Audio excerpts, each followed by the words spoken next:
ಶ್ರೋತೃಗಳೇ, ನಮ್ಮ ಈ ವಾರದ ಅತಿಥಿ ಕಾರ್ಯಕ್ರಮದಲ್ಲಿ ನಮ್ಮ ಅತಿಥಿಯಾಗಿ ಬಂದವರು ನಾರಾಯಣ ಭಟ್ ಟಿ ರಾಮಕುಂಜ. ಸುಮಾರು 5 ದಶಕಗಳ ಕಾಲ ಅಧ್ಯಾಪಕ ವೃತ್ತಿಯಲ್ಲಿ ಅವರು ಇಲ್ಲಿಂದ ದಿಲ್ಲಿಯವರೆಗೆ ಸಂಚರಿಸಿದ್ದಾರೆ. ಎಲ್ಲ ರೀತಿಯಲ್ಲಿ ಮಕ್ಕಳ ಒಂದು ವಿಷಯದಲ್ಲಿ ಸಾಧನೆ ಮಾಡಿ ಜಿಲ್ಲಾ, ರಾಜ್ಯ, ರಾಷ್ಟ್ರ ಪ್ರಶಸ್ತಿಯನ್ನು ಕೂಡ ಪಡೆದವರು. ಜೊತೆಗೆ ಮಕ್ಕಳಿಗೂ ಪೋಷಕರಿಗೂ ಸಾಹಿತ್ಯವನ್ನು ಉಣಬಡಿಸುವ ಉದ್ದೇಶದಿಂದ ಹಲವಾರು ಪುಸ್ತಕಗಳನ್ನು ಕೂಡ ಬರೆದವರು. ಇವತ್ತು ಅವರು ನಡೆದು ಬಂದ ದಾರಿಯ ಒಂದು ವಿಶ್ಲೇಷಣೆಯನ್ನು ಅಥವಾ ಅದರ ಒಂದು ಪಥವನ್ನು ನಾವು ಅವರಿಂದ ನಮ್ಮ ಜೊತೆ ಮಾತಾಡುವುದರ ಮೂಲಕ ಹಂಚಿಕೊಳ್ಳೋಣ. ನಮಸ್ಕಾರ ಸರ್. ನಮಸ್ಕಾರ ಸರ್. ಈಗ ಸುಮಾರು 50 ವರ್ಷಗಳ ಕಾಲ ನೀವು ಅಧ್ಯಾಪಕ ವೃತ್ತಿಯಲ್ಲಿ ಇದ್ದವರು. ಅಧ್ಯಾಪಕ ವೃತ್ತಿ ದಶಕಕ್ಕೂ ಕೂಡ ಬದಲಾಗಿದೆ. ಹೌದು. ನೀವು 70ರ ದಶಕದಲ್ಲಿ ಅಲ್ಲಿ ಸೇರಿದಾಗ ಮತ್ತು ಈಗ ಅಧ್ಯಾಪಕ ವೃತ್ತಿ ಅಧ್ಯಾಪಕನ ದೃಷ್ಟಿಯಿಂದ, ಮಕ್ಕಳ ದೃಷ್ಟಿಯಿಂದ ಮತ್ತು ಪೋಷಕರ ದೃಷ್ಟಿಯಿಂದ ಎಷ್ಟು ಬದಲಾಗಿದೆ ಅಂತ ಅನಿಸ್ತದೆ ಸರ್? ಬಹಳ ಅಜಗಜಾಂತರ ಇದೆ. ಆವತ್ತು ಮಕ್ಕಳಿಗೆ ಒಬ್ಬ ಶಿಕ್ಷಕ ಅಂತ ಹೇಳಿದರೆ ಬಹಳ ಗೌರವದ ಒಬ್ಬ ವ್ಯಕ್ತಿ. ಗುರು ಏನು ಹೇಳ್ತಾನೋ ಅದನ್ನು ಅಚ್ಚುಕಟ್ಟಾಗಿ ಪಾಲಿಸುವಂತಹ ಮನಸ್ಸು ಮಕ್ಕಳಲ್ಲೂ ಇತ್ತು, ಪೋಷಕರಲ್ಲೂ ಇತ್ತು. ಇವತ್ತು ಹಾಗಲ್ಲ. ಎಲ್ಲ ರೀತಿಯಲ್ಲಿ ಕೂಡ ಪ್ರಶ್ನೆ ಮಾಡುವಂತಹ ಮನಸ್ಸು ಮಕ್ಕಳಲ್ಲಿ ಕೂಡ ಇದೆ. ಅದಕ್ಕೆ ಕಾರಣವು ಬೇರೆ ಬೇರೆ ಇದೆ. ನಮ್ಮ ಸಮಾಜದ ಸ್ಥಿತಿಗತಿ ಕೂಡ ಹಾಗೆ ಇದೆ. ಅಂದು ಬಹಳ ಬಡತನ ಇತ್ತು ಮಕ್ಕಳಲ್ಲಿ. ಮಕ್ಕಳಿಗೆ ಸ್ಲೇಟು, ಪುಸ್ತಕ ಇದಕ್ಕೆ ಕೂಡ ಬಹಳ ಕಷ್ಟ ಇತ್ತು. ನಾವೆಲ್ಲ ಪುಸ್ತಕ ಸ್ಲೇಟನ್ನೆಲ್ಲ ಕೊಟ್ಟು ಮನೆಯಿಂದ ಒತ್ತಾಯಪೂರ್ವಕವಾಗಿ ಅವರನ್ನು ಶಾಲೆಗೆ ಕರೆದುಕೊಂಡು ಬಂದದ್ದೆಲ್ಲ ಸಾಕಷ್ಟು ಉದಾಹರಣೆಗಳಿವೆ. ಅವರು ಇವತ್ತಿಗೂ ಕೂಡ ನಮ್ಮನ್ನು ಸ್ಮರಿಸಿಕೊಳ್ತಾರೆ. ಇವತ್ತು ಹಾಗಲ್ಲ. ಶೈಕ್ಷಣಿಕ ಜಾಗೃತಿ ಇದೆ, ಎಲ್ಲರೂ ಬರ್ತಾರೆ. ಕಷ್ಟಪಡುವಂತಹ ಅಭ್ಯಾಸ ಇಲ್ಲ. ಒಟ್ಟಿನಲ್ಲಿ ಮಕ್ಕಳಲ್ಲಿ ಏನಾಗಿದೆ ಅಂತ ಹೇಳಿದರೆ ಒಂದು ರೀತಿ ಎಂಜಾಯ್ ಮಾಡಲಿಕ್ಕೆ ಬರುವ ರೀತಿಯಲ್ಲಿ ಇವತ್ತು ಮಕ್ಕಳಿದ್ದಾರೆ. ಹೀಗೆ ತುಂಬ ಅಜಗಜಾಂತರ ಇದೆ. ಇನ್ನು ಪೋಷಕರು ಕೂಡ ಅಷ್ಟೇ, ಮಕ್ಕಳನ್ನು ಕಲಿಸಬೇಕು ಅಂತ ಅವರಲ್ಲಿ ಬಹಳ ಆಸಕ್ತಿ ಇದೆ, ಬಹಳ ಖರ್ಚು ಮಾಡ್ತಾರೆ. ಹಾಗೆ ಅಂತೇಳಿ ಇವತ್ತು ಸಂಸ್ಕಾರದ ತುಂಬ ಕೊರತೆ ಇದೆ. ಈ ರೀತಿಯಲ್ಲಿ ಒಂದು 50 ವರ್ಷಗಳಲ್ಲಿ, ಅರ್ಧ ಶತಮಾನದಲ್ಲಿ ಸಾಕಷ್ಟು ಬದಲಾವಣೆ. ಹೌದು ಹೌದು. ಈಗ ನಾರಾಯಣ ಭಟ್ರ ಬಗ್ಗೆ ಬರುತ್ತಿದ್ರೆ, ನಿಮ್ಮ ಮನೆ, ಹುಟ್ಟಿದ ಜಾಗ, ನಿಮ್ಮ ಪರಿಸರ ಹೇಗಿತ್ತು ಸರ್ ಆಗ? ನಾನು ಹಳ್ಳಿಯಲ್ಲೇ ಬೆಳೆದವ. ಹಳ್ಳಿ ಎಂದರೆ ರಾಮಕುಂಜದ ಊರಿನಲ್ಲಿ ಬಹಳ ಹಳ್ಳಿ ಪ್ರದೇಶ ಅದು. ನನ್ನ ತಂದೆ ಕೂಡ ಕೃಷಿಕರು. ತಂದೆ ಹೆಸರು ಸುಬ್ರಾಯ ಭಟ್, ತಾಯಿ ಭಾಗೀರಥಿ. ತಂದೆ ಭಾರಿ ದೊಡ್ಡ ವಿದ್ಯಾಭ್ಯಾಸ ಮಾಡಿದವರಲ್ಲ, ತಾಯಿ ಗೃಹಿಣಿ. ನಾವು 7 ಜನ ಮಕ್ಕಳಿದ್ದೆವು. ಬಾಲ್ಯದಲ್ಲಿ ಶಾಲೆಗೆ ಹೋಗುವಾಗ ಬಹಳ ದೂರ, 2 ಕಿಲೋಮೀಟರ್ 3 ಕಿಲೋಮೀಟರ್ ನಡೆದು ಹೋಗಬೇಕಿತ್ತು. ನಡೀತಾ ಹೋಗ್ತಾ ಇದ್ದೆವು. ನಿಮ್ಮ ವಿದ್ಯಾಭ್ಯಾಸ ಎಲ್ಲ ಎಲ್ಲೆಲ್ಲಿ ಆಯಿತು? ಎಲ್ಲ ರಾಮಕುಂಜದಲ್ಲೇ ಹೆಚ್ಚಿನದ್ದಾಯಿತು. ಆಮೇಲೆ ನನ್ನ ಡಿಗ್ರಿ ಇತ್ಯಾದಿಗಳನ್ನು ನಾನು ಕರೆಸ್ಪಾಂಡೆನ್ಸ್ ಕೋರ್ಸಲ್ಲಿ ಮಾಡಿದೆ. ಈಗ ಪ್ರಾಥಮಿಕ ಶಾಲೆ ಅನ್ನುವಂಥದ್ದು ನಮ್ಮ ನೆನಪಿನಲ್ಲಿ ಅಚ್ಚಳಿಯದೆ ಉಳಿಯುವಂತಹ ಒಂದು ದಿನಗಳು. ಹೌದು. ನಿಮ್ಮ ಪ್ರಾಥಮಿಕ ಶಾಲೆಯಲ್ಲಿ ಅಲ್ಲಿಯ ಶಾಲಾ ವ್ಯವಸ್ಥೆ ಹೇಗಿತ್ತು ಸರ್?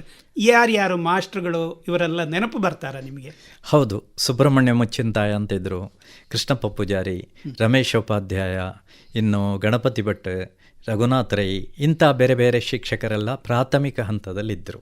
ಅವರೆಲ್ಲ ನನ್ನ ಆತ್ಮೀಯ ಶಿಕ್ಷಕರು. ಅದರಲ್ಲಿ ಕೆಲವರಿದ್ದಾರೆ, ಅವರ ಒಡನಾಟ ಇವತ್ತಿಗೂ ಕೂಡ ನನ್ನ ಜೊತೆಗಿದೆ. ಅದು ಸರಿ. ಈಗ ನೀವು ಹೈಸ್ಕೂಲ್ವರೆಗೂ ಕೂಡ ರಾಮಕುಂಜದಲ್ಲೇ ಕಲ್ತದ್ದು. ಈಗ ಹೈಸ್ಕೂಲ್ ಆಯಿತು. ಹೈಸ್ಕೂಲ್ ಆದ ನಂತರ ಮೊದಲಿನ ಕಾಲದಲ್ಲಿ ಇಂಥದ್ದೇ ಯೋಚನೆ ಓದುವಂಥದ್ದು ಅಂತ ಕೆಲವರಿಗೆ ಇರ್ತದೆ. ನಿಮ್ಮ ಮನೆಯವರಿಗೆ ನೀವು ಓದಬೇಕು ಅಂತ ಇತ್ತಾ, ಅಥವಾ ನೀವು ಓದಲಿಕ್ಕೆ ಅಂತ ಹೀಗೆ ಹೋಗುವುದು ಅಂತ ಏನಾದರೂ ಯೋಚನೆ ಇತ್ತಾ, ಹೇಗೆ? ನನ್ನದು 10ನೇ ತರಗತಿ PUC ಆದ ತಕ್ಷಣ ನನ್ನ ಗುರುಗಳು ಹೇಳಿದರು, ನೀನು ಶಿಕ್ಷಕರ ತರಬೇತಿಯನ್ನು ಪಡಿ, ಅದು ಒಳ್ಳೆಯದು, ಮನೆಯಲ್ಲಿಯೂ ನೋಡಿಕೊಂಡಿರಲಿಕ್ಕೆ ಆಗ್ತದೆ, ನಿನಗೆ ಉದ್ಯೋಗವನ್ನು ಮಾಡ್ಬೋದು ಅಂತ ಹೇಳಿದರು. ಆದರೆ ಮನೆಯ ಪರಿಸ್ಥಿತಿಗೆ ಸರಿಯಾಗಿ ತಂದೆಗೆ ಸ್ವಲ್ಪ ಆರ್ಥಿಕ ಸಂಕಷ್ಟ ಕೂಡ ಇತ್ತು. ನೀನು ಮನೆಯಲ್ಲಿ ಕೃಷಿಯನ್ನು ನೋಡಿಕೊ ಅಂತ ಹೇಳಿದರು. ಇಲ್ಲದ ಬಹಳ ಒತ್ತಾಯದಿಂದ ನಾನು ತರಬೇತಿಗೆ ಹೋದೆ. ತರಬೇತಿಗೆ ಹೋದಾಗ ರಾಮಕುಂಜೇಶ್ವರ ಸಂಸ್ಕೃತ ಹಿರಿಯ ಪ್ರಾಥಮಿಕ ಶಾಲೆ ನಮ್ಮ ಗ್ರಾಮದಲ್ಲೇ ಇದೆ ಶಾಲೆ. ಅಲ್ಲಿ ಪೇಜಾವರ ಸ್ವಾಮೀಜಿಯವರು, ವಿಶ್ವೇಶತೀರ್ಥ ಸ್ವಾಮೀಜಿಯವರು ಅದರ ಅಧ್ಯಕ್ಷರು. ಆ ಕಾಲದಲ್ಲಿ ಮಕ್ಕಳ ಸಂಖ್ಯೆ ಇಲ್ಲದೆ ಬಹಳ ಕಷ್ಟ ಸ್ಥಿತಿಯಲ್ಲಿತ್ತು. ಅವರು ನನ್ನನ್ನು ಕರೆದು, ನೋಡು, ನೀನು ಈ ಶಾಲೆಯನ್ನು ಒಳ್ಳೇದು ಮಾಡಬೇಕು, ನಿನಗೇನು ಸಹಾಯ ಬೇಕು, ನಿನಗೆ ಯಾವ ರೀತಿಯ ಪ್ರೋತ್ಸಾಹ ಬೇಕು, ನಾನು ಅದನ್ನು ಕೊಡ್ತೇನೆ, ಇದನ್ನು ಒಳ್ಳೇದು ಮಾಡು ಅಂತ ತರಬೇತಿ ಆದ ತಕ್ಷಣ ನನ್ನನ್ನು ಕರೆದು ಆ ಶಾಲೆಯಲ್ಲಿ ಶಿಕ್ಷಕ ವೃತ್ತಿಯನ್ನು ಕೊಟ್ಟರು. ಈಗ ತರಬೇತಿ ಎಲ್ಲ ಆಯಿತು ನಿಮ್ಮದು? ಮಡಿಕೇರಿಯಲ್ಲಿ ಆಯ್ತು ಸರ್. ಇಲ್ಲೆಲ್ಲೂ ನಿಮಗೆ ಹತ್ತಿರ ಹೋಗಲಿಕ್ಕೆ ಅನುಕೂಲ ಆಗಲಿಲ್ವ, ಹೇಗೆ? ಅಂದರೆ ಕೊಕ್ಕರ್ಣೆಯಲ್ಲಿತ್ತು, ಮತ್ತೆ ಮಡಿಕೇರಿಯೇ ಹತ್ತಿರ ಆಯಿತು. ಅಲ್ಲಿ ಸೀಟ್ ಗ್ಯಾರಂಟಿ ಸಿಗ್ತದೆ ಅಂತ ಗೊತ್ತಾಯಿತು, ಅಲ್ಲಿಗೆ ಹೋದ್ವಿ ಸರ್. ನೀವು ಇಷ್ಟು ದಿವಸಗಳ ಕಾಲ ಮನೆ ಬಿಟ್ಟು ಹೊರಗೆ ಹೋದವರಲ್ಲ. ಅಲ್ಲ, ಈ ಮಡಿಕೇರಿ ಅನ್ನುವಂಥ ಒಂದು ಚಳಿ ಪ್ರದೇಶ ಅಂತ ಹೇಳ್ತೇವೆ ನಾವು. ಇಲ್ಲಿಂದ ಅಲ್ಲಿ ಹೋಗಿ ಅಲ್ಲಿಯ ವ್ಯವಸ್ಥೆಗಳೆಲ್ಲ ಹೇಗಿತ್ತು? ಅಲ್ಲಿಯ ಪರಿಸ್ಥಿತಿ, ನನಗೆ ಹೋಗುವಾಗ ಕಾಲಿಗೆ ಚಪ್ಪಲಿ ಕೂಡ ಇರಲಿಲ್ಲ. ಆ ಚಳಿಯಲ್ಲಿ ಗಡಗಡ ನಡುಗುವಂಥ ಚಳಿ. 2 ದಿನದಲ್ಲಿ ಅಲ್ಲಿಂದ ಮನೆಗೆ ಬಂದೆ. ಮನೆಗೆ ಬಂದು 1 ದಿನ ನಿಂತಾಗ ಪುನಃ ಕಂಡಿತು ನಾನು ಇಲ್ಲಿ ನಿಂತರೆ ಇಲ್ಲೇ ಬಾಕಿ, ಆದ್ದರಿಂದ ಪುನಃ ಹೋಗ್ತೇನೆ ಅಂತ ಹೇಳಿಕೊಂಡು ಪುನಃ ಹೋದೆ. ಭಾಳ ಚೆನ್ನಾಗಿ ತರಬೇತಿಯನ್ನು ಮುಗಿಸಿ ಬಂದೆ. ಎಷ್ಟು ಸಮಯ ಕಾಲ? 2 ವರ್ಷ ಸರ್. ಅದು 1 ವರ್ಷಗಳ ಕಾಲ ಸರ್ಕಾರಿ ಶಾಲೆಯಲ್ಲಿ ಉಚಿತ ಪಾಠವನ್ನು ಮಾಡಿದೆ. ಅಲ್ಲೇ ಆ ಹೊತ್ತಿಗೆ ಪೇಜಾವರ ಸ್ವಾಮೀಜಿಯವರು ರಾಮಕುಂಜಕ್ಕೆ ಕರೆದ್ರು. ನೀವು ರಾಮಕುಂಜದಲ್ಲೇ ಸರ್ಕಾರಿ ಶಾಲೆಯಲ್ಲಿ ಮಾಡಿದ್ದು? ಹೌದು. ಶಾಲೆಯ ಪರಿಸ್ಥಿತಿಯ ಬಗ್ಗೆ ನೀವು ಹೇಳಿದ್ರಿ. ಅದನ್ನು ಬೆಳೆಸುವ ಬಗೆಯ ಬಗ್ಗೆ ಏನಾದರೂ ಕೂಡ ಯೋಚನೆ ಮಾಡಿದ್ರೆ ಹೇಗೆ? ಅಂದರೆ ಅದು ದೇವಸ್ಥಾನದ ಗೋಪುರದಲ್ಲಿತ್ತು ಆ ಶಾಲೆ. ದೇವಸ್ಥಾನದ ಗೋಪುರದಲ್ಲಿ ಯಾಕೆ ಇತ್ತಂದರೆ ಅದಕ್ಕೆ 107 ವರ್ಷ ಆಯಿತು ಆ ಶಾಲೆಗೆ. ಅಂದಿನ ಕಾಲದಲ್ಲಿ ಶಾಲೆಗಳು ಅಂತ ಹೇಳಿದರೆ ಊರಿನ ದೊಡ್ಡ ಶ್ರೀಮಂತರ ಮನೆಯ ಅಂಗಳದಲ್ಲೋ ಅಥವಾ ಅವರ ಜಾಗದ ಬದಿಯಲ್ಲೋ ಇರುವಂಥದ್ದು ಹೆಚ್ಚಾಗಿ ಆ ರೀತಿ ಇತ್ತು, ಅಥವಾ ದೇವಸ್ಥಾನದ ಗೋಪುರಗಳಲ್ಲಿ. ನಮ್ಮದು 60 ವರ್ಷಗಳ ಕಾಲ ದೇವಸ್ಥಾನದ ಗೋಪುರದಲ್ಲಿತ್ತು. ಮಕ್ಕಳ ಸಂಖ್ಯೆ ಕಡಿಮೆ ಆಗಲಿಕ್ಕೂ ಆ ಕಾಲಕ್ಕೆ ಅದೇ ಕಾರಣ. ಆ ಹೊತ್ತಿಗೆ ಗುರುಗಳಲ್ಲಿ ಹೇಳಿ ಇದನ್ನು ಸ್ಥಳಾಂತರ ಮಾಡಿದರೆ ಒಳ್ಳೆಯದಾಗ್ತದೆ ಅಂತ ಯೋಜನೆ ಹಾಕಿದೆವು. ನಾವೆಲ್ಲ ಹಲವಾರು ಜನ ಎಲ್ಲ ಸೇರಿಕೊಂಡು ಅದಕ್ಕೆ ಹೊಸ ಕಟ್ಟಡವನ್ನು ಮಾಡಿದೆವು. ಆ ನಂತರ ಮಕ್ಕಳ ಸಂಖ್ಯೆ ಎಲ್ಲ ವೃದ್ಧಿಯಾಯಿತು. ವೃದ್ಧಿಯಾಗಿ 400-500ರವರೆಗೆ ಆ ಪ್ರಾಥಮಿಕ ಶಾಲೆಯಲ್ಲಿ ಮಕ್ಕಳ ಸಂಖ್ಯೆ ಬೆಳೆಯಿತು. ಆ ಕಾಲದಲ್ಲಿ ಅಂದರೆ ಸುಮಾರು 1980ರಿಂದ 2015ನೇ ಇಸವಿಯವರೆಗೆ ಕೂಡ ಅದೊಂದು ಬಹಳ ಮಾಡೆಲ್ ಸ್ಕೂಲಾಗಿ, ಆದರ್ಶ ಶಾಲೆಯಾಗಿ ಎಷ್ಟೋ ಜನ ಆ ಶಾಲೆಯನ್ನು ನೋಡಲಿಕ್ಕೆ ಅಂತ ಬಂದಿದ್ದಾರೆ. ಆನಂತರ ಇಂಗ್ಲೀಷಿನ ಪ್ರಭಾವದಿಂದಾಗಿ ಸ್ವಲ್ಪ ಮಕ್ಕಳ ಸಂಖ್ಯೆ ಕಡಿಮೆ ಆಗ್ತಾ ಇದೆ. ಎಷ್ಟೇ ಕ್ವಾಲಿಟಿಯನ್ನು ನಾವು ಉಳಿಸಿಕೊಂಡ್ರೂ ಕೂಡ ಇವತ್ತು ಆಂಗ್ಲ ಮಾಧ್ಯಮದ ಒಂದು ಉತ್ತೇಜನ ಇರೋದರಿಂದ ಆ ಕಡೆಗೆ ಹೋಗಲಿಕ್ಕೆ ಶುರು ಮಾಡಿದ್ದಾರೆ. ಮತ್ತು ನಮ್ಮದೇ ವಿದ್ಯಾಸಂಸ್ಥೆ ಆಂಗ್ಲ ಮಾಧ್ಯಮ ಶಾಲೆಗಳು ಅಲ್ಲಿ ಇರೋದ್ರಿಂದ ಮಕ್ಕಳಿಗೆ ಹೆಚ್ಚು ಅನುಕೂಲ ಆಗ್ತದೆ. ಈಗ ನೀವು ಸೇರಿದ ಕಾಲದಲ್ಲಿ ಒಂದು ನಿಮಗೆ ಬಂದಂತಹ ಒಂದು ಸವಾಲು ಅಂತ ಹೇಳಿದರೆ ಈ ಶಾಲೆಯನ್ನು ಒಂದು ಸ್ಥಳಾಂತರ ಮಾಡಿ ಹೊಸ ಕಟ್ಟಡಕ್ಕೆ ತರುವಂಥದ್ದು. ಹೌದು. ಜೊತೆಗೆ ಈ ಶಾಲೆಯಲ್ಲಿ ಮಕ್ಕಳನ್ನು ಹೆಚ್ಚು ಮಾಡುವಂಥದ್ದು ಕೂಡ ನೀವು ಹೇಳಿ. ಹೌದು. ಈ ಸವಾಲುಗಳನ್ನು ಮಾಡುವಾಗ ನಿಮಗೇನಾದರೂ ಕೂಡ ತೊಂದರೆಗಳು ಅಥವಾ ಅಡೆತಡೆಗಳು ಬಂದದ್ದುಂಟಾ? ಹೇಗೆ? ಅಡೆತಡೆಗಳು ಯಾವುದೇ ಒಳ್ಳೆಯ ಕೆಲಸದಲ್ಲೂ ಸಾಮಾನ್ಯ. ಅದು ಯಾಕೆ ಸ್ಥಳಾಂತರ ಮಾಡಬೇಕು ಅಂತ ತುಂಬ ಪ್ರಶ್ನೆಗಳು ಬಂದಿತ್ತು. ಸ್ಥಳಾಂತರ ಆದ ಶಾಲೆಯನ್ನು ಉದ್ಘಾಟಿಸಿದ ದಿವಸ ನಮ್ಮ ಗುರುಗಳು, ಅವರು ಕಲಿತ ಶಾಲೆ ಅದು, ಹಿಂದೆ ಗೋಪುರದಲ್ಲಿ ಇದ್ದಾಗ ಅವರೇ ಕಲಿತದ್ದು. ಅದು ಸರಿ. ಆ ಮಮತೆ ಅವರಿಗೆ ಹೋಗಿರಲಿಲ್ಲ. ಉದ್ಘಾಟನೆ ಮಾಡಿ ದೇವಸ್ಥಾನದ ಬಳಿ ಹೋಗುವಾಗ ವಿಶ್ವೇಶತೀರ್ಥ ಸ್ವಾಮೀಜಿಯವರು, ಈ 60 ವರ್ಷಗಳ ಕಾಲ ಈ ಶಾಲೆ ಇಷ್ಟು ಒಳ್ಳೆಯದಿತ್ತಲ್ಲ, ಈಗ ಯಾಕೆ ಸ್ಥಳಾಂತರ ಮಾಡಿದರು ಅಂತ ಅವರು ಒಂದು ಕುತೂಹಲದಿಂದ ಕೇಳಿದ ಪ್ರಶ್ನೆ. ಆಗ ಇವತ್ತಿನ ಕಾಲಕ್ಕೆ ಅಗತ್ಯ ಇದೆ ಅಂತ ನಾವು ಹೇಳಿ ಅವರನ್ನು ಸಮಾಧಾನಿಸಿದೆವು. ಆನಂತರ ಊರಿನಲ್ಲಿ ಹೋದಾಗ ಕೆಲವು ಸಮಸ್ಯೆಗಳಿರ್ತದೆ, ಅದೇನು ದೊಡ್ಡ ಸಂಗತಿಗಳಲ್ಲ, ಅದು ಎಲ್ಲ ಕಾಲದಲ್ಲಿರುವಂಥದ್ದು.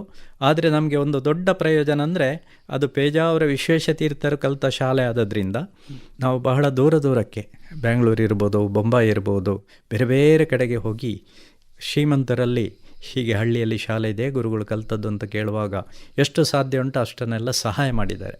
ನೀವು ಇಲ್ಲಿಗೆ ಯಾಕೆ ಬಂದಿದ್ದೀರಿ ಅಂತ ಯಾರು ಕೇಳಲಿಲ್ಲ. ಅದಕ್ಕೆ ಸರಿಯಾಗಿ ನಮ್ಮ ಗುರುಗಳು ಕೂಡ ನಮ್ಮನ್ನು ಬಹಳ ಬೆನ್ನು ತಟ್ಟಿ ಪ್ರೋತ್ಸಾಹಿಸಿದ್ದಾರೆ. ಅದರಿಂದಾಗಿ ನಾವು ತುಂಬ ಸಂತೋಷಪಟ್ಟಿದ್ದೇವೆ. ನಮ್ಮನ್ನು ಬೆಳೆಸಿದ್ದು ವಿಶ್ವೇಶತೀರ್ಥ ಸ್ವಾಮೀಜಿಯವರು. 4 ಜನರ ಸಂಪರ್ಕ ಆಗಲಿಕ್ಕೆ ಇದೇ ಕಾರಣ ಆಯಿತು. ಈ ಶಾಲೆಯನ್ನು ಮಾಡೆಲ್ ಆಗಿ ಅಥವಾ ಒಂದು ಮಾದರಿ ಶಾಲೆಯಾಗಿ ಪರಿವರ್ತನೆ ಮಾಡಿದ್ರಿ ಅಂತ ಹೇಳಿದರೆ ಆಯ್ತು, ಅದು ಸುಮಾರು ವರ್ಷಗಳಲ್ಲಿ ಅಂತ ಹೇಳಿ. ಹೌದು. ಮಾದರಿ ಶಾಲೆ ಅಂತ ಹೇಳಿ ಒಂದು ಮಾಡಬೇಕಾದ್ರೆ ಆಗಿನ ಕಾಲದಲ್ಲಿ ಅದಕ್ಕಿದ್ದಂಥ ವಿಶೇಷತೆಗಳು ಅಥವಾ ಗುಣಗಳೇನು?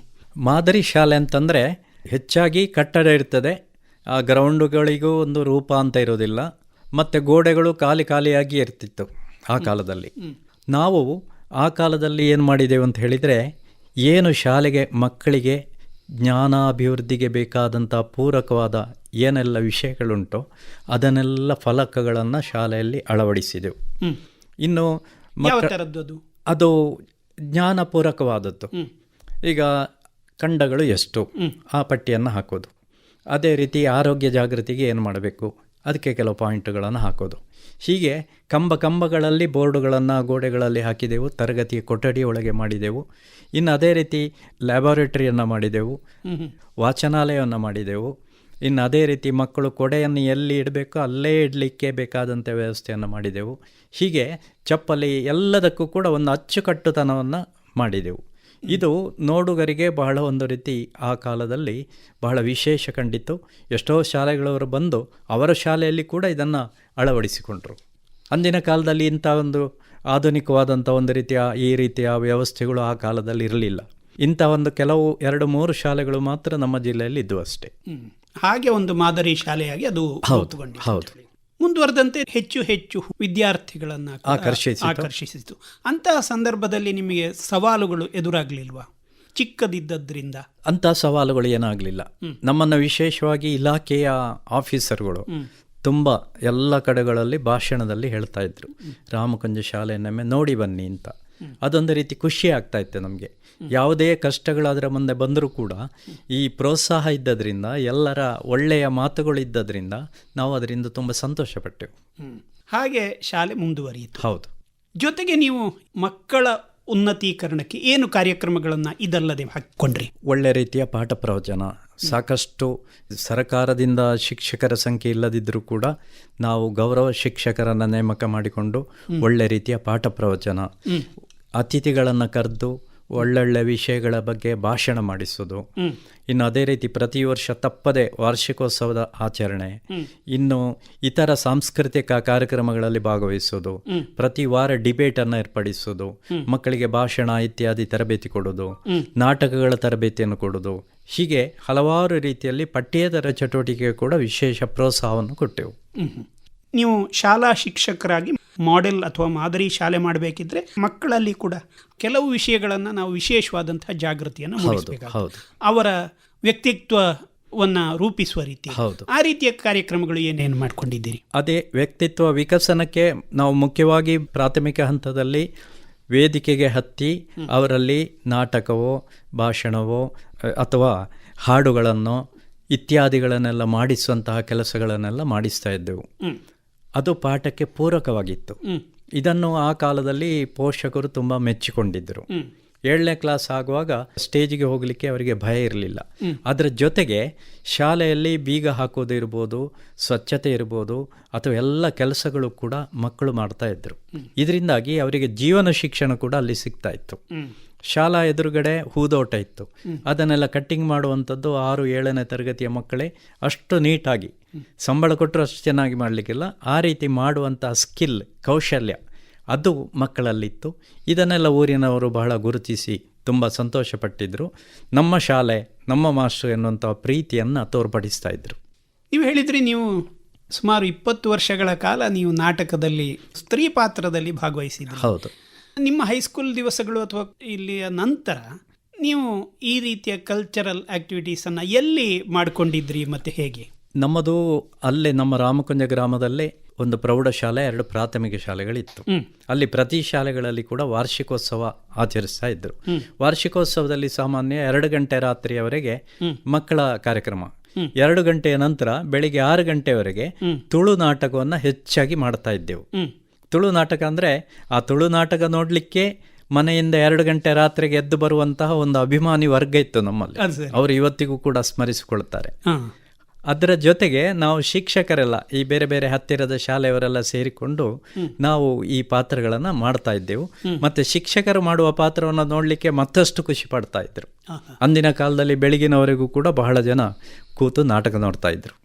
ಆ ಕಾಲದಲ್ಲಿ ಬೇರೆ ಬೇರೆ ರೀತಿಯಲ್ಲಿ ಶಿಕ್ಷಣದ ಆಂದೋಲನಗಳು ಕೂಡ ನಡೆದಿದ್ದಾವೆ. ಹೌದು. ಸಾಕ್ಷರತಾ ಆಂದೋಲನ, ಅದರಲ್ಲಿ ನೀವು ಭಾಗವಹಿಸಿದ್ರಿ? ಹೌದು. ಸಾಕ್ಷರತಾ ಆಂದೋಲನ, ವಯಸ್ಕರ ಶಿಕ್ಷಣ, ಇನ್ನು ಯುವಕರ ಸಂಘಟನೆಗಳು, ಇದರಲ್ಲೆಲ್ಲ ಭಾಗವಹಿಸುವ ಮೂಲಕ ಜಾಗೃತಿ ಮೂಡಿಸಿದ್ದೆವು. ಮಾತ್ರ ಅಲ್ಲ, ಕೆಲವು ಮಕ್ಕಳು ಶಾಲೆಗೆ ಬಾರದೇ ಇರ್ತಿದ್ರು. ಮನೆ ಮನೆಗೆ ಭೇಟಿ ಕೊಟ್ಟು ಆ ಮಕ್ಕಳು ಶಾಲೆಗೆ ಬರುವಂತೆ ಮಾಡ್ತಾ ಇದ್ದೆವು.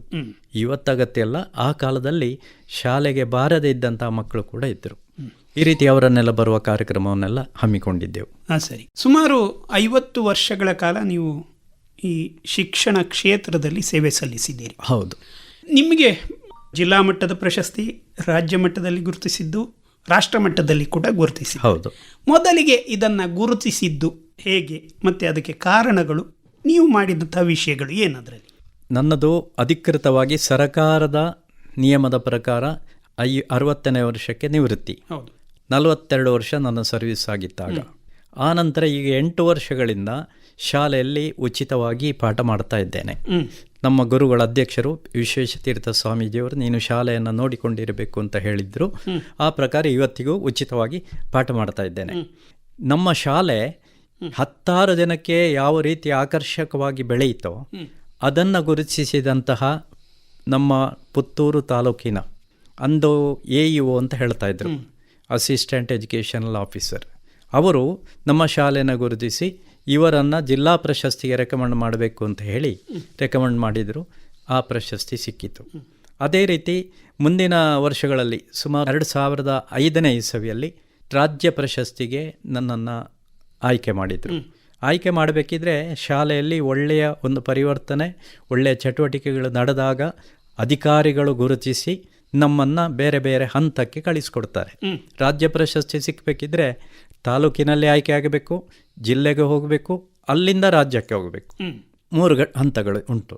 ನಮ್ಮಲ್ಲಿ ಏನೆಲ್ಲ ಸಾಧನೆಗಳುಂಟು ಅದನ್ನೆಲ್ಲ ಮಾಹಿತಿಯನ್ನು ಕೇಳ್ತಾರೆ. ಅರ್ಜಿ ಹಾಕಿಕೊಂಡು ಪಡೆಯುವಂಥದ್ದು ಅಂತ ಟೀಕೆ ಕೂಡ ಮಾಡ್ತಾರೆ. ಆದರೆ ಅದಕ್ಕಿಂತ ಒಳ್ಳೆಯ ವ್ಯವಸ್ಥೆ ಇವತ್ತಿಲ್ಲ. ಹಾಗೆ ನಮ್ಮಲ್ಲಿ ಮಾಹಿತಿಯನ್ನೆಲ್ಲ ತಗೊಂಡು ಈ ಹಂತದಲ್ಲಿ ಹೋಗ್ತದೆ. ಹಾಗೆ ಧಾರವಾಡದಲ್ಲಿ ನನಗೆ ರಾಜ್ಯ ಪ್ರಶಸ್ತಿ ಸಿಕ್ಕಿತು. ಆನಂತರ ರಾಷ್ಟ್ರ ಪ್ರಶಸ್ತಿ 2008ರಲ್ಲಿ, ಅಂದರೆ ನನಗೆ 50 ವರ್ಷದ ಆ ಸಂದರ್ಭದಲ್ಲಿ ಆಯ್ಕೆ ಆದೆ. ನವದೆಹಲಿಗೆ ಹೋಗಿದ್ದೇನೆ. ರಾಷ್ಟ್ರಪತಿಗಳು ಅದನ್ನು ಪ್ರಶಸ್ತಿಯನ್ನು ಕೊಡುವಂಥದ್ದು. 4-5 ದಿನಗಳ ಕಾಲ ದೆಹಲಿಯನ್ನೆಲ್ಲ ಸುತ್ತಿಸಿ ಗೌರವಪೂರ್ವಕವಾಗಿ ನಮಗೆ ಆ ಪ್ರಶಸ್ತಿಯನ್ನು ಕೊಡ್ತಾರೆ.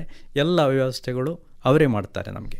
50 ವರ್ಷಗಳ ನೀವು ಅಧ್ಯಾಪಕ ಜೀವನದ ಜೊತೆಗೆ ನೀವು ಸಾಹಿತ್ಯ ಕ್ಷೇತ್ರದಲ್ಲೂ ಕೂಡ ಕೈ ಆಡಿಸಿದವರು. ಸುಮಾರು ಅಷ್ಟೇ, ಅಂದರೆ 50ರಷ್ಟು ಪುಸ್ತಕಗಳನ್ನು ಕೂಡ ಬರೆದಿದ್ದೀರಿ. ಈಗ ಈ ಕ್ಷೇತ್ರಕ್ಕೆ ಬರಲಿಕ್ಕೆ ಅಂತ ಹೇಳಿದರೆ ಬರೀಬೇಕು ಅಂತ ಹೇಳಿ ಕಾಣಲಿಕ್ಕೆ ಏನು ಕಾರಣ ಸರ್?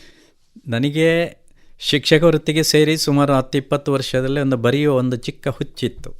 ಹೊಸದಿಗಂತ ಪತ್ರಿಕೆ, ಇನ್ನು ನಮ್ಮ ಸ್ಥಳೀಯ ಪುತ್ತೂರು ತಾಲೂಕಿನ ಸುದ್ದಿ ಪತ್ರಿಕೆ, ಇದಕ್ಕೆ ಸುಮಾರು 1985ರಿಂದಲೇ ನಾನು ಲೇಖನಗಳನ್ನು ಬರೀತಾ ಇದ್ದೇನೆ. ಅದು ನನಗೆ ಖುಷಿ ಕೊಡ್ತಾ ಇತ್ತು. ಯಾವ ಥರದ ಲೇಖನಗಳು? ಪರಿಸರ ಅಥವಾ ವಿದ್ಯಾರ್ಥಿಗಳಿಗೆ ಮಾರ್ಗದರ್ಶನ ಕೊಡುವಂತಹ ಲೇಖನಗಳು ಇತ್ಯಾದಿ ಲೇಖನಗಳನ್ನೆಲ್ಲ ಬರೀತಿದ್ದೆ. ಹೊಸದಿಗಂತಕ್ಕೂ ಅದೇ ರೀತಿ 1 ವರ್ಷದ ಕಾಲ ಪ್ರತಿ ವಾರ ನನ್ನದು ಅಲ್ಲಿ ಪ್ರಕಟ ಆಗ್ತಾ ಇತ್ತು. ಆನಂತರ ಆಗಾಗ ಬರೀತಾ ಇದ್ದೆ. ಆನಂತರ ಸುಮಾರು 2010ನೇ ಇಸವಿಯಲ್ಲಿ ಜಗದೀಶ್ ಎಡಪ ಅಂತ ಚೆನ್ನೈಯವರು ನಮ್ಮ ಶಾಲೆಗೆ ಬಂದಿದ್ದರು. ಶಾಲೆಯನ್ನೆಲ್ಲ ನೋಡಿ ಅವರಿಗೆ ಖುಷಿಯಾಗಿ ಹೇಳಿದರು, ನಿಮ್ಮ ಶಾಲೆಯನ್ನು ಹೇಗೆ ಕಟ್ಟಿ ಬೆಳೆಸಿದ್ದೀರಿ, ಇಷ್ಟು ಚಂದ ಹೇಗೆ ಮಾಡಿದ್ದೀರಿ ಅನ್ನೋ ಅನುಭವವನ್ನು ನೀವೊಂದು ಪುಸ್ತಕ ರೂಪದಲ್ಲಿ ಬರೀಬೇಕು ಅಂತ ಹೇಳಿದರು. ನಾನು ಅದನ್ನು ಬಿಟ್ಟಿದ್ದೆ ಅಲ್ಲಿಗೆ. ಇದು ನನ್ನ ಖರ್ಚು ಇರುವಂಥದ್ದು ಅಂತ. ಅದರೊಟ್ಟಿಗೆ ಒಂದು ಮಾತು ಹೇಳಿದ್ದರು, ಅದರ ಖರ್ಚು ಮುದ್ರಣಕ್ಕೆ ನಾನೇ ಕೊಡೋದು ಅಂತ ಹೇಳಿದರು. ಬೆಂಗಳೂರಿನಲ್ಲಿ ದೂರದರ್ಶನದಲ್ಲಿ ನನ್ನೊಂದು ಸಂದರ್ಶನ ಪ್ರಸಾರ ಆಯಿತು. ಯಾವುದು ವಿಷಯದ ಬಗ್ಗೆ? ಅದು ನನ್ನ ಶಿಕ್ಷಕ ವೃತ್ತಿಯ ಬಗ್ಗೆ, ಸಾಧನೆಯ ಬಗ್ಗೆ. ಅದನ್ನು ನೋಡಿದಾಗ 10 ಫೋನುಗಳು ಬರಲಿಕ್ಕೆ ಶುರುವಾಯಿತು, ನೀವೇನಾದರೂ ಪುಸ್ತಕ ಬರೆದಿದ್ದೀರಾ ಅಂತ. ಆಗ ನನಗೆ ಒಂದು ಯೋಚನೆ ಬಂತು, ಜಗದೀಶ್ ಎಡಪರು ಹೇಳಿದ್ದಾರೆ ನಾನು ಪುಸ್ತಕ ಬರೆಯುವ ಮೊದಲು ಶಾಲೆದ್ರ ಬಗ್ಗೆಯೇ ಬರೆಯುವ ಅಂತ ಒಂದು ಪುಸ್ತಕ ಬರೀಲಿಕ್ಕೆ ಶುರು ಮಾಡಿದೆ. ಉತ್ತಮ ಶಾಲೆಗೊಂದು ಮಾರ್ಗದರ್ಶಿ. ಅದರಲ್ಲಿ ಸಾಮಾನ್ಯ ಒಂದು ಶಾಲೆಯನ್ನು ಹೇಗೆ ಕಟ್ಟಬೇಕೆನ್ನುವಂಥ ಎಲ್ಲ ಚಿಂತನೆಗಳನ್ನು ಬರೆದೆ. ಅದು ಸುಮಾರು ಒಂದು 30,000ಕ್ಕಿಂತ ಹೆಚ್ಚು ಪುಸ್ತಕಗಳು ಮಾರಾಟ ಆಗಿ ಹೋಯಿತು. ಅದನ್ನು ಬಿಡುಗಡೆ ಮಾಡಿದ್ದು ವಿಶ್ವೇಶತೀರ್ಥ ಸ್ವಾಮೀಜಿಯವರು. ಇನ್ನು ನಮ್ಮ ಸಮಾಜ ಸೇವಕರಾದಂತಹ ಡಾಕ್ಟರ್ ದಯಾನಂದ ಪೈ ಬೆಂಗಳೂರಿನವರು, ಅವರು ಎಲ್ಲ ಇದ್ದರು. ಅನಂತರಾಮರಾವ್ ಇದ್ದರು. ಇವರೆಲ್ಲ ಸೇರಿ ಆ ಪುಸ್ತಕ ಬಿಡುಗಡೆ ಮಾಡಿದರು. ತುಂಬ ಜಿಲ್ಲೆಗಳಿಗೆ, ಆ ಎಲ್ಲ ಶಾಲೆಗಳಿಗೆ ಕೂಡ ಅದನ್ನು ಕೆಲವರು ಪ್ರಾಯೋಜಕರು ಕಳಿಸಿಕೊಟ್ಟಿದ್ದಾರೆ. ಇದು ಮೊದಲ ಪುಸ್ತಕ. ಆ ನಂತರ ವರ್ಷ 4-5 ಪುಸ್ತಕಗಳನ್ನು ಬರೀತಾ ಹೋದೆ. ಸುಮಾರು ಒಂದು 10-20 ಪುಸ್ತಕಗಳು ಮಕ್ಕಳಿಗಾಗಿ, ನಮ್ಮ ಮಕ್ಕಳಿಗೆ ಏನು ಕಲಿಸಬೇಕು, ನಮ್ಮ ಮಕ್ಕಳು ಹೇಗಿರಬೇಕು, ಮಕ್ಕಳು ಎಲ್ಲಿ ಹೇಗಿರಬೇಕು ಇತ್ಯಾದಿ ಮಕ್ಕಳಿಗೆ ಸಂಬಂಧಪಟ್ಟದ್ದು. ನಮ್ಮ ಪೋಷಕರಿಗೆ ಮಕ್ಕಳೇ ಕೇಳುವಿರಾ ಕತೆ, ಅದರಲ್ಲಿ ಅವರಿಗೆ ಬೇಕಾದಂತಹ ವಿಷಯಗಳನ್ನು, ಅದೇ ರೀತಿ ಭಾರತೀಯ ವಿವಾಹ ಪವಿತ್ರತೆ, ನಾಗರಿಕ ಪ್ರಜ್ಞೆ, ಒಬ್ಬ ನಾಗರಿಕ ಸಮಾಜದಲ್ಲಿ ಹೇಗಿರಬೇಕು ಇತ್ಯಾದಿ ಪುಸ್ತಕಗಳನ್ನು ಬರೆದೆ. ಇತ್ತೀಚೆಗಿನ ದಿನಗಳಲ್ಲಿ ಪೇಜಾವರ ವಿಶ್ವೇಶತೀರ್ಥರ ಬಗ್ಗೆ 7 ಕೃತಿಗಳನ್ನು ಬರೆದಿದ್ದೇನೆ. ಅದೇನು ವಿಶೇಷ? ವಿಶೇಷ ಅಂದರೆ ಅವರು ರಾಷ್ಟ್ರಪ್ರಸಿದ್ಧ ಸಂತರು. ಹೌದು. ಅದು ಒಂದು ರಾಮಕುಂಜದಿಂದ ರಾಷ್ಟ್ರಾದ್ಯಂತ ಎನ್ನುವಂಥ ಅವರ ಹೆಸರಿನ ಒಂದು ಪುಸ್ತಕ. ಅಂದರೆ ರಾಮಕುಂಜದ ಪರಿಸ್ಥಿತಿ ಹೇಗಿತ್ತು, ಅವರು ಕೂಡ ಹಳ್ಳಿಗಾಡಿನಲ್ಲಿ ಹುಟ್ಟಿದವರು, ಅವರು ಯಾವ ರೀತಿ ಬೆಳೆದರು ಎನ್ನುವುದನ್ನು ಅದರಲ್ಲಿ ಬರೆದೆ. ಆನಂತರ ಅವರ ಭಾಷಣಗಳು ಬಹಳ ವಿಶೇಷ, ಅದರಲ್ಲೊಂದು ಚಿಕ್ಕ ಕಥೆಗಳಿರ್ತಾ ಇತ್ತು, ಅದನ್ನು 3 ಕೃತಿ ಬರೆದೆ. ಆನಂತರ ಒಂದು ಚಿಕ್ಕ ಚಿಕ್ಕ ಈ ಮಕ್ಕಳಿಗೆ ಓದುವ ರೀತಿಯಂಥ ಪುಸ್ತಕಗಳನ್ನು ಬರೆದೆ. ಇನ್ನೂ ಕೂಡ ಅವರ 2031ಕ್ಕೆ ಅವರ ಜನ್ಮ ಶತಮಾನೋತ್ಸವ. ಹಾಗೆ ವಿದ್ಯಾಪೀಠ, ಬೆಂಗಳೂರಿನ ವಿದ್ಯಾಪೀಠದಿಂದ ಹೇಳಿದ್ದಾರೆ, ಅವರ ಸಮಗ್ರ ಅಧ್ಯಾಯಗಳನ್ನು ಕ್ರೋಢೀಕರಿಸಿ ಇನ್ನೊಂದು ಪುಸ್ತಕ, 1000ಕ್ಕಿಂತ ಹೆಚ್ಚಿನ ಪುಟಗಳಿರುವಂಥ ಒಂದು ಕೃತಿಯನ್ನು ನೀವೇ ಮಾಡಬೇಕು ಅಂತ ಜವಾಬ್ದಾರಿ ಕೊಟ್ಟಿದ್ದಾರೆ. ಅದು ಮುಂದೆ ಆಗ್ತದೆ. ಅದರ ಜೊತೆಗೆ ಈಗಿನ ಪೇಜಾವರ ಮಠಾಧೀಶರಾದಂತಹ ವಿಶ್ವಪ್ರಸನ್ನ ತೀರ್ಥರ ಜೀವನ ಚಿತ್ರಣ ಪುಸ್ತಕವನ್ನು ಬರೆದೆ. ಇನ್ನೊಂದು ಕಿರುಕೃತಿಯನ್ನು ಬರೆದಿದ್ದೇನೆ. ಈಗ ಸದ್ಯಕ್ಕೆ ಸುಬ್ರಹ್ಮಣ್ಯ ಮಠಾಧೀಶರಾದಂತಹ ಶ್ರೀ ವಿದ್ಯಾಪ್ರಸನ್ನ ತೀರ್ಥ ಸ್ವಾಮೀಜಿಯವರ ಜೀವನ ಚಿತ್ರಣವನ್ನು ಬರೀತಾ ಇದ್ದೇನೆ. ಇದೊಂದು ರೀತಿ ನನಗೆ ಹವ್ಯಾಸ ಆಗಿ ಹೋಗಿದೆ. ಈಗ ನಿವೃತ್ತಿ ಹೊಂದಿ ಕೂಡ ನೀವು ಕೆಲಸ ಮಾಡ್ತಾ ಇದ್ದೀರಿ. ಹೌದು. ನಿವೃತ್ತಿ ಹೊಂದಿ ಪುನಃ ಇದೇ ಪ್ರವೃತ್ತಿಗೆ ಬರಲಿಕ್ಕೆ ಏನಾದರೂ ಕಾರಣ ಉಂಟಾ? ಅಂದರೆ ಅದು ಗುರುಗಳ ಒಂದು ಆದೇಶ. ಮತ್ತೊಂದು, ಹಳ್ಳಿಯ ಜನ ನಮ್ಮಲ್ಲಿ, ನಾವು ಅನುದಾನಿತ ಶಾಲೆ ಆದದ್ರಿಂದ ನಮ್ಮ ಶಿಷ್ಯರ ಮಕ್ಕಳು ಕೂಡ ಇವತ್ತು ಶಾಲೆಗೆ ಬರ್ತಾರೆ. ಅಂದರೆ 2 ತಲೆಮಾರಿನವರಿಗೆ ಪಾಠ ಮಾಡಿದಂಥ ಅನುಭವ ಇದೆ. ಅವರು ಇಷ್ಟಪಡ್ತಾರೆ, ನೀವು ಬರಬೇಕು, ನೀವು ಇರಬೇಕು ಶಾಲೆಯಲ್ಲಿ ಅಂತ. ಆ ಒಂದು ಅಟ್ಯಾಚ್ಮೆಂಟೇ ನಮಗೆ ಖುಷಿ ಕೊಟ್ಟದ್ದು. ಇನ್ನೊಂದು, ಒಬ್ಬ ಶಿಕ್ಷಕನಿಗೆ ಏನೇ ಜವಾಬ್ದಾರಿಗಳಿರಲಿ, ಪಾಠ ಮಾಡೋದರಲ್ಲಿ ಸಿಕ್ಕುವ ಸಂತೋಷ ಬೇರೆ ಯಾವುದರಲ್ಲೂ ಸಿಕ್ಕುವುದಿಲ್ಲ. ನನ್ನ ಸ್ವಸಂತೋಷಕ್ಕಾಗಿ ನಾನು ಹೋಗ್ತಾ ಇದ್ದೇನೆ. ಇದರ ಜೊತೆ ನೀವು ಸಮಾಜ ಸೇವೆಯ ಬೇರೆ ಬೇರೆ ಕ್ಷೇತ್ರಗಳಲ್ಲಿ ಕೂಡ ನಿಮ್ಮ ಕೊಡುಗೆಯನ್ನು ಕೊಟ್ಟದ್ದು. ಹೌದು. ಅದರ ಬಗ್ಗೆ ಸ್ವಲ್ಪ ಹೇಳಿ. ಗುರುಗಳ ಮೂಲ ಮನೆಯಲ್ಲಿ ಅವರ ಆರಾಧ್ಯ ದೇವರ ದೇವಸ್ಥಾನ ಇದೆ. ಇನ್ನು ರಾಮಕುಂಜದ ಗ್ರಾಮ ದೇವಸ್ಥಾನ ಇದೆ. ಅದೇ ರೀತಿಯಲ್ಲಿ ಇರಕಿ ಮಠ ಅಂತ ಒಂದು ದೇವಸ್ಥಾನ ಅಲ್ಲಿದೆ. ಗರೋಡಿ ಇದೆ. ಇದೆಲ್ಲ ನಮ್ಮ ಸ್ಥಳೀಯ ಧಾರ್ಮಿಕ ಕೇಂದ್ರಗಳು. ಅಲ್ಲಿ ಜೀರ್ಣೋದ್ಧಾರ ಆದಾಗ ನಾರಾಯಣ ಭಟ್ಟರು ಇರಬೇಕು ಅಂತ ಕೆಲವರು ಬಯಸ್ತಾ ಇದ್ದರು. ಹಾಗೆ ಸೇರಿಕೊಳ್ತಾ ಇದ್ದೆ. ಇದು ಯಾವಾಗ ಸುಮಾರು 2000ದಿಂದ ಆರಂಭ ಆಗಿದೆ. ಸುಮಾರು ಒಂದು 10-15 ವರ್ಷಗಳ ಕಾಲ ನಿರಂತರವಾಗಿ ಸಾಗಿದೆ. ಏನಿದ್ರೂ ಕೂಡ ಸಂಜೆ ಶಾಲೆ 5 ಗಂಟೆಗೆ ಬಿಟ್ಟ ನಂತರ ಸುಮಾರು ರಾತ್ರಿ 10 ಗಂಟೆವರೆಗೆ ಇಂತಹ ಚಟುವಟಿಕೆಗಳಲ್ಲಿ ಸೇರೋದು, ಮತ್ತೆ ರಜಾ ದಿನಗಳಲ್ಲಿ ಸೇರೋದು, ಊರಿನವರನ್ನು ಸಂಘಟಿಸೋದು, ಈ ಕೆಲಸದಲ್ಲಿ ನಾನು ವಿಶೇಷವಾಗಿ ಜವಾಬ್ದಾರಿಯನ್ನು ವಹಿಸಿಕೊಂಡಿದ್ದೆ. ಈಗ ಸಾಹಿತ್ಯ ಕ್ಷೇತ್ರದಲ್ಲಿ ನಿಮ್ಮ ಪುಸ್ತಕಗಳನ್ನು ಬರೆಯುವುದರ ಜೊತೆಗೆ ಸಂಪಾದನಾ ಕೃತಿಗಳನ್ನು ಕೂಡ ಮಾಡಿದ್ದೀರಿ. ಸುಮಾರು 7-8 ಕೃತಿಗಳನ್ನು ಮಾಡಿದ್ದೇನೆ. ಯಾವ ವಿಷಯವಾಗಿ? ಮುಖ್ಯವಾಗಿ ಬೇರೆ ಬೇರೆ ದೇವಸ್ಥಾನಗಳ ಸ್ಮರಣ ಸಂಚಿಕೆಗಳು, ಶಾಲೆಯ ಸ್ಮರಣ ಸಂಚಿಕೆಗಳು, ಹೀಗೆ ಬೇರೆ ಬೇರೆಯವರಿಂದ ಲೇಖನಗಳನ್ನು ಆಹ್ವಾನಿಸಿ ಅಲ್ಲಿಯ ಇತಿಹಾಸವನ್ನೆಲ್ಲ ಬರೆಯುವ ಮೂಲಕ ಸುಮಾರು 9 ಸಂಪಾದಿತ ಕೃತಿಗಳನ್ನು ಮಾಡಿದ್ದೇನೆ. ಈ ನಿಮ್ಮ ಶಿಕ್ಷಣ ಕ್ಷೇತ್ರದಲ್ಲಿ ನೀವು ಮಾಡಿದಂತಹ ಒಂದು ಸಾಧನೆಗೆ ಜೊತೆಗೆ ಈ ಸಾಹಿತ್ಯ ಇರ್ಬೋದು ಅಥವಾ ಸಮಾಜ ಸೇವೆಗೆ ನಿಮಗೆ ಹಲವಾರು ಪ್ರಶಸ್ತಿಗಳು ಬಂದಿವೆ. ಹೌದು. ಅದರ ಬಗ್ಗೆ ಒಂಚೂರು ನೆನಪು ಮಾಡಿಕೊಳ್ಳಿ ಸರ್. ಶಿಕ್ಷಕ ವೃತ್ತಿಗೆ ಸರ್ಕಾರ ಕೊಡುವಂತಹ ಎಲ್ಲ ಪ್ರಶಸ್ತಿಗಳು ನನಗೆ ಸಿಕ್ಕಿದೆ. ಅದರ ಜೊತೆಗೆ ನಮ್ಮ ಮಕ್ಕಳು ಹೇಗಿರಬೇಕು ಎನ್ನುವಂಥ ಒಂದು ಕೃತಿಗೆ ಬಂಟ್ವಾಳದಲ್ಲಿ ಅಕ್ಷರಶ್ರೀ ಜಿಲ್ಲಾ ಮಟ್ಟದ ಪ್ರಶಸ್ತಿಯನ್ನು ಆ ಪುಸ್ತಕಕ್ಕೆ ಕೊಟ್ಟಿದ್ದಾರೆ. ಅದೇ ರೀತಿ ಬದುಕು ಬದಲಾಯಿಸಬಲ್ಲ ಮಕ್ಕಳ ಕಥೆಗಳು ಅಂತ ಒಂದು ಕೃತಿ ಬರೆದಿದ್ದೆ. ಅದಕ್ಕೆ ಬೆಂಗಳೂರಿನಲ್ಲಿ ಬುದ್ಧ ಬಸವ ಗಾಂಧಿ ಒಂದು ಟ್ರಸ್ಟ್ ಇದೆ, ಆ ಟ್ರಸ್ಟಿನವರ ಪ್ರಶಸ್ತಿ ಸಿಕ್ಕಿದೆ. ಹೀಗೆ ಹಲವಾರು ಪ್ರಶಸ್ತಿಗಳು ಸಿಕ್ಕಿದೆ. ಅದು ನಗದು ಪುರಸ್ಕಾರ ಸಹಿತ ಪ್ರಶಸ್ತಿಗಳು ಸಿಕ್ಕಿದೆ. ಇನ್ನು ಅದೇ ರೀತಿ ನನ್ನ ಶಿಕ್ಷಕ ವೃತ್ತಿಗೆ ಕೂಡ ಬೇರೆ ಬೇರೆ ಸಂಘ ಸಂಸ್ಥೆಗಳು, ಬೆಂಗಳೂರಿನ ಶೇಷಶಾಸ್ತ್ರಿ ಚಾರಿಟೇಬಲ್ ಟ್ರಸ್ಟ್ ಅವರಿಂದ ಕೊಟ್ಟಿದ್ದಾರೆ. ಇನ್ನು ಪೇಜಾವರ ವಿಶ್ವೇಶತೀರ್ಥ ಸ್ವಾಮೀಜಿಯವರು ಕೂಡ ಕೊಡುವಂತಹ ರಾಮವಿಠಲ ಪ್ರಶಸ್ತಿ, ಆ ಪ್ರಶಸ್ತಿಯನ್ನು ಕೂಡ ಕೊಟ್ಟಿದ್ದಾರೆ. ಹೀಗೆ 10 ಪ್ರಶಸ್ತಿಗಳು, ಇನ್ನು ಊರಿನ ಹಲವಾರು ಸಂಘ ಸಂಸ್ಥೆಗಳಿಂದ ಪ್ರಶಸ್ತಿಗಳು ಸಿಕ್ಕಿವೆ. ಇದೆಲ್ಲವೂ ಕೂಡ ಒಂದು ಪ್ರೋತ್ಸಾಹದ ಒಂದು ವಾತಾವರಣವನ್ನು ನಿರ್ಮಿಸಿದೆ. ನಾನು ಮೊದಲಿಗೆ ಕೇಳಿದ ಪ್ರಶ್ನೆಯ ಕೊನೆಯ ಭಾಗಕ್ಕೆ ಬರುವುದಿದ್ರೆ, ಹೇಳಿದ್ರಿ ನೀವು ಶಿಕ್ಷಣ ಕ್ಷೇತ್ರದಲ್ಲಿ ಒಂದು ಸಮಗ್ರ ಬದಲಾವಣೆಗಳನ್ನು ನೀವು 50 ವರ್ಷಗಳಲ್ಲಿ ಕಂಡಿದ್ದೀರಿ ಅಂತ. ಹೌದು. ಮಕ್ಕಳ ಒಂದು ವಿದ್ಯಾಭ್ಯಾಸದಲ್ಲಾಗಲಿ, ಪೋಷಕರ ಅಥವಾ ವಿದ್ಯಾರ್ಥಿಗಳ ಪಾತ್ರದಲ್ಲಾಗಲಿ, ಶಿಕ್ಷಣ ಮುಂದಿನ ದಿವಸಗಳಲ್ಲಿ ಹೀಗೆ ಹೋಗಬಹುದು ಅಂತ ನಿಮಗೇನಾದರೂ ಕೂಡ ಒಂದು ಕಲ್ಪನೆಗಳಿದ್ದವ ಸರ್? ಶಿಕ್ಷಣ ಇವತ್ತು ಅಂಕಗಳ ಹಿಂದೆ ಓಡುವಂತಹ ಪರಿಸ್ಥಿತಿ ನಿರ್ಮಾಣ ಆಗಿದೆ. ಅಂಕ ತೆಗೆಯುವುದೇ ನಮ್ಮ ಗುರಿ. ಇದರಿಂದಾಗಿ ನಮ್ಮ ಮಕ್ಕಳಲ್ಲಿ ಸಂಸ್ಕಾರದ ಕೊರತೆ ಎದ್ದು ಕಾಣ್ತಾ ಇದೆ.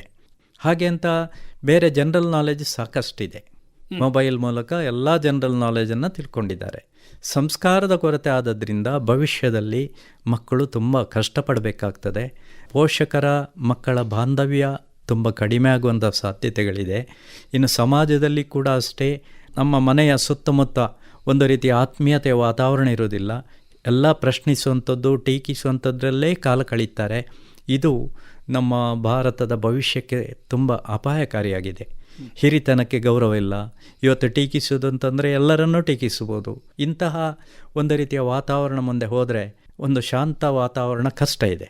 ಸರಿ, ಕೊನೆಯದಾಗಿ ಒಂದು ಪ್ರಶ್ನೆ. ಮೊದಲಿಗೆ ನೀವು ನಿಮ್ಮ ಮನೆಯ ಬಗ್ಗೆ ಹೇಳಿದ್ರಿ, ಈಗಿನ ಮನೆಯ ಬಗ್ಗೆ ಹೇಳಿ. ಈಗ ನಾನು ಸ್ವತಂತ್ರವಾದ ಮನೆಯಲ್ಲಿದ್ದೇನೆ. ಅಪ್ಪ ಕೊಟ್ಟ ಜಾಗ. ನನ್ನ ಪತ್ನಿ ಸಂಧ್ಯಾ, ಅವಳು ಶಿಕ್ಷಕಿಯಾಗಿ ನನ್ನದೇ ಶಾಲೆಯಲ್ಲಿದ್ದಳು. ಅವಳು ನಿವೃತ್ತಿಯಾಗಿ 3 ವರ್ಷ ಆಯಿತು. ನನ್ನ ಮಗಳು ಡಾಕ್ಟರ್ ಮೌಲಿಕಾ, ಅವಳು ಗೈನಕಾಲಜಿಸ್ಟ್. ಅವಳು ಇಲ್ಲೇ ಮಂಗಳೂರಿನ ಕಣಚೂರು ಮೆಡಿಕಲ್ ಕಾಲೇಜಿನಲ್ಲಿ ವೃತ್ತಿಯನ್ನು ಮಾಡುತ್ತಾ ಇದ್ದಾಳೆ. ನನ್ನ ಅಳಿಯ ಡಾಕ್ಟರ್ ಆದರ್ಶ್, ಅವ ರೇಡಿಯಾಲಜಿಸ್ಟ್.